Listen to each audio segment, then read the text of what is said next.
Hello viewers and welcome to Combat Mission Fortress Italy.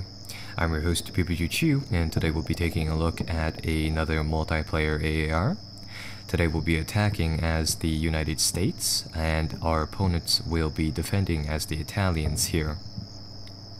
We'll be playing on a quick battle map that we've already seen once before. This map is very linear in the sense that it's very narrow, presenting fairly good opportunities for a defender to set up. In addition, it doesn't necessarily feature too many great lines of advance for an infantry-only game, though it does field quite a few of these ridgeline positions which have excellent views all across the map. This will be an exercise in fire and maneuver. I've decided to pick out the American Airborne companies to do this task, seeing as how they have a high degree of motivation and experience inherent to them, along with an integrated amount of fire support in the form of Browning machine guns and mortars available for each company, and for the majority of the times individual platoons as well. I start off the game by making a rush for our central ridge line here. I see that this will be a good position to lay down covering fire for the infantry advancing on the flanks, and with that said, I decide to deploy the large majority of a company here, along with its Browning machine guns and mortars. I noticed that it was fairly cheap to buy extra fire support, if you will, especially 60mm mortars in large quantities. Roughly, they have the equivalent cost of right around one squad or 2 bazooka teams, and with that said, I've decided to commit to an early bombardment using these extra fire supports, located, or rather targeting enemy bits of forest and ridge lines, so to deny them, or alternatively panic their initial defenders. On our right flank, there seems to be some sort of elevated road position. I used that to move up my infantry, and I used my troops on our ridgeline to fire off a few volleys of blind fire into suspected enemy locations. The purpose of this is to draw their fire onto my covered and concealed troops on the ridgeline. As soon as some of these troops expose themselves, my men can then work on suppressing the exposed positions. As you can see here, this elevated road gives our infantrymen some sense of cover in accord to one side of the map, so I use it to move up my troops. On our left flank, I do the same thing. There is yet another one of these ridge lines not too far away from our original deployment zone, so I decide to move up our troops here.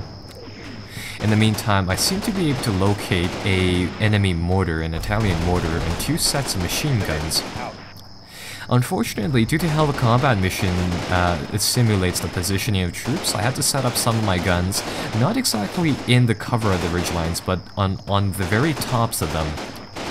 Nonetheless, I managed to gain a decent amount of fire superiority over my enemy, and with the expertly trained paratroopers here, I enact quick movements, bounding from ridgeline to ridgeline, as to disperse my forces so that they do not get pinned down en masse, and to give me some semblance of map control early on.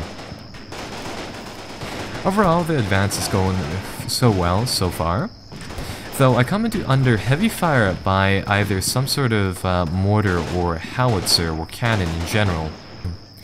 At this point inside the battle, my troops had moved to the first phase line of my plan. There is a bit of a ravine, canal, or otherwise body of water separating our half of the map from the enemy, and my troops have now occupied this location. Again, due to the constraints of the game engine, my troops seem to have to lie on top of the ridgeline rather than to use it as a bit of a chest-high wall, if you will. But nonetheless, the advance pushes forward. I see that inside one of the smaller pockets of forests, my opponents have set up quite a large mortar relay, and I target that with some of my machine guns amongst the troops. I hadn't expected my opponents to bring such a large amount of heavy explosive weaponry, but as you can see, these weapons are highly lethal provided that they remain unsuppressed. My troops have finally identified the enemy cannons or other high explosive weapons, and they appear to be some sort of light, either recoilless rifle or infantry gun. My opponent seems to have decided to set up some sort of dead zone within the middle portion of the map here, utilizing again his mortars, his machine guns, and his howitzers or loqualis rifles set up in trenches. I had expected an Italian force mainly consisting of infantry initially, utilizing these narrow bits of cover and these forested areas along the canals to set up close quarter engagements where the attacker, of course, has the disadvantage. Ultimately, I'm able to gain some degree of suppression onto his bases of fire located at the very back edge of the map. Once I have fire superiority here, I quickly separate my forces despite their levels of fatigue, seeing as how it'll be critical to keep the infantry dispersed, lest the possibility of my opponent scoring some critical hits with his heavy explosive types of means of fire. My troops are bounding forward as best as they can, going from ridgeline to ridgeline. Unfortunately, once again, there aren't too many sources of cover, and I am expending heavy amounts of munitions, that are mortars and HMG rounds, to suppress the enemy positions here and there. I send up small batches of troops to assault some known enemy positions. They make their way forwards under heavy suppression. Some of these positions, such as this heavy machine gun, are taken quite easily by a small group of paratroopers, although some face heavy resistance, especially inside forested lands or otherwise places of narrow fields of view. I try to get my troopers here on the left flank to bounce through what appears to be an abandoned farm field. They're utilizing their hard or high soft factors such as motivation, coupled with semi-automatic and automatic weapons to suppress any bits of infantry they face. It would appear as though my enemy's defenses here are effectively completely composed of mortars, howitzers, and machine guns out inside the open, and some degree of infantry inside the center of the map. At this point inside the battle, I'm constantly trying to guess, or rather estimate, my enemy force's composition.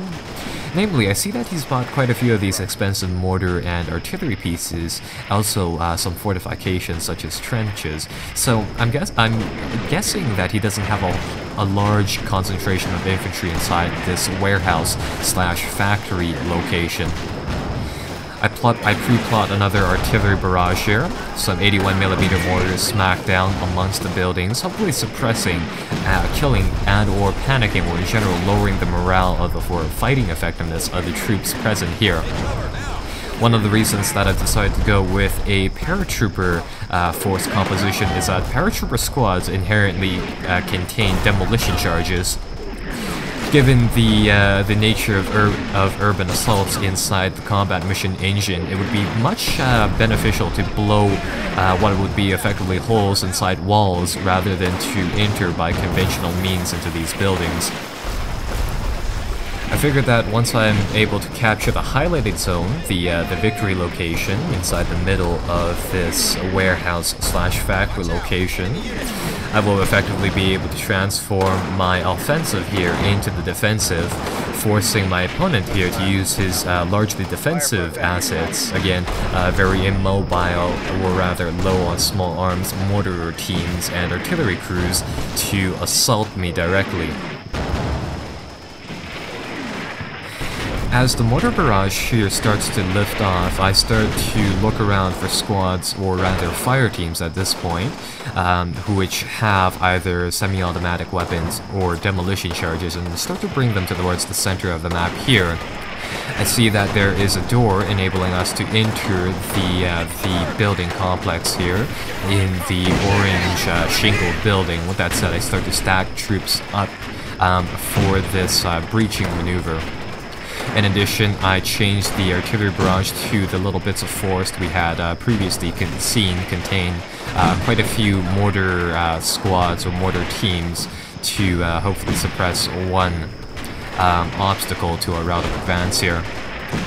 In addition, I sent up a few smaller teams. I see that an enemy has occupied some sort of buildings, ruins, something that I would like to take out, though given the nature of the terrain is proving quite difficult.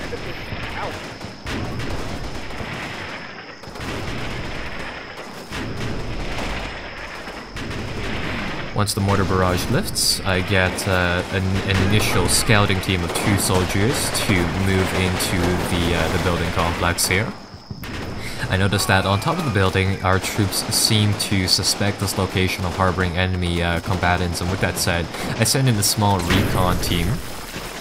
I also get my troops from the outside to try to pin down the building. As you saw there, a bazooka round was fired fairly close to our own troops, but into the building nonetheless. With the area seemingly clear, I decide to push forwards with more troops on the following turn.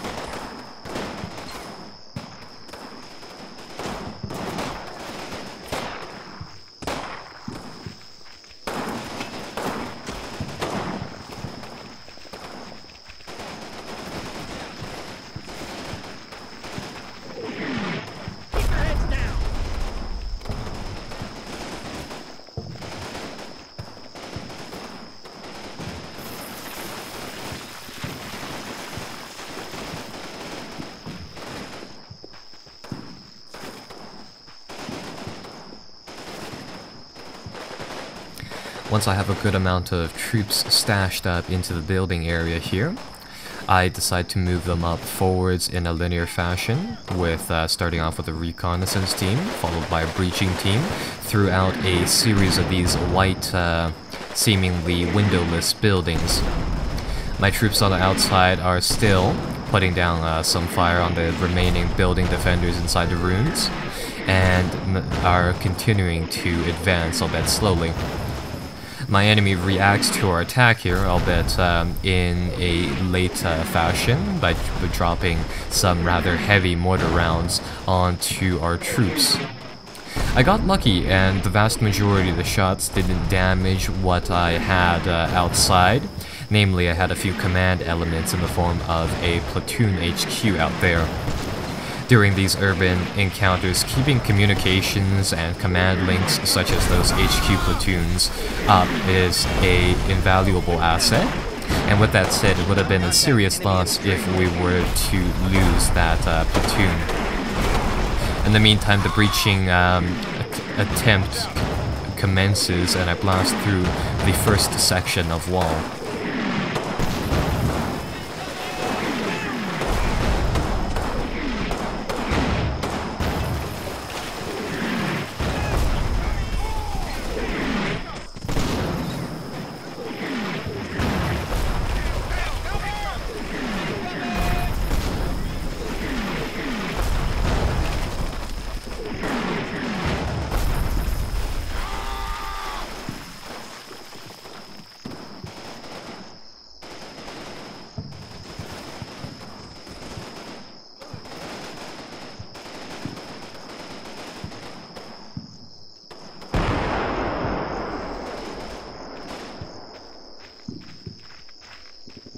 Take a look at that.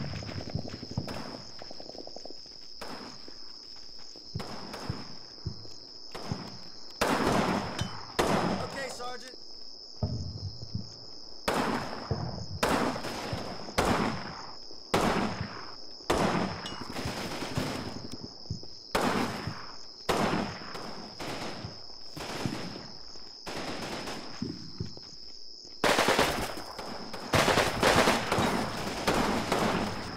My ideas for breaching this complex was to firstly clear out the 3 white buildings on this side of the road. Following that, I wanted to deploy some smoke and to effectively rush breaching teams over to the other side to hopefully put a few holes into the beige-brown building on the other side. Namely, all of these buildings are for the most part windowless, making close assaulting via conventional means extremely difficult.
The end of this turn effectively concludes the match.